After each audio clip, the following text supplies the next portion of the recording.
I wasn't planning to speak about this at all, but hearing the discussion and where it's going, and looking at the possibilities of providing potential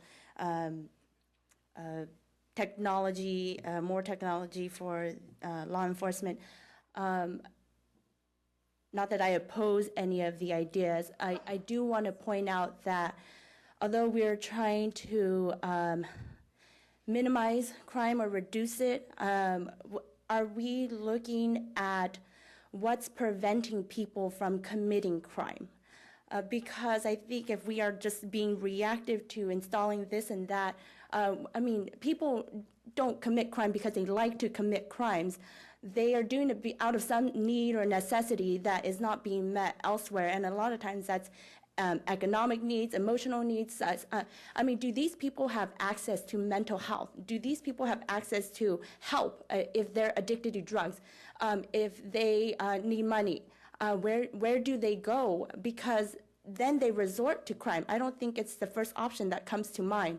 So I think as we start talking about how much more funding we're going to give these all these options that we're putting out there, are we considering, you know, what are we doing to prevent them if they need help before they commit a crime?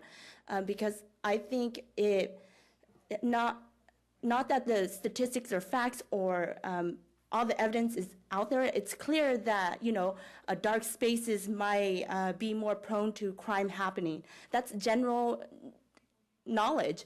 But I think we should start addressing more how people can stop themselves from committing a crime. And I think we have to look at different areas before we start putting these options out there. Thank you.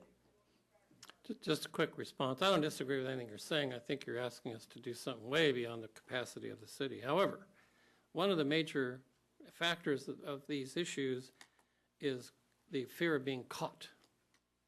That is a deterrent that hopefully, and has proven in other cases, will make a person, just like the chief said, think twice before they do something. If they think they're on a camera, if they're in a lighted space, they can be identified. Those are the issues that I'm looking at. The city doesn't have the capability of going out and evaluating everybody's mental health needs. That's just something we don't have the capacity to do. Maybe the county can, but the county Department of Health is supposed to be getting significant additional funding. Perhaps they can help with that aspect of crime, but not all crime's committed because somebody's hungry or has some mental problem. I didn't mean to put down your ideas. All I'm trying to say is that we are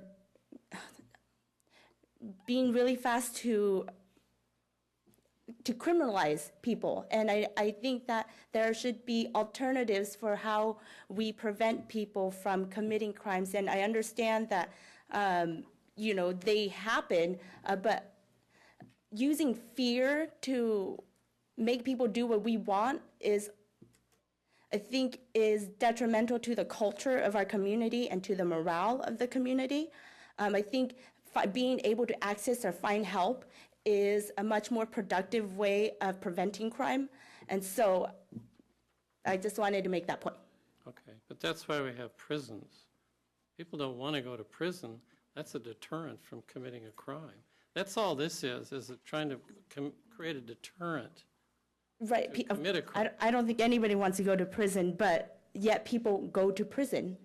Yes, because they get caught and they get prosecuted and then sentenced. So. Okay, thank you.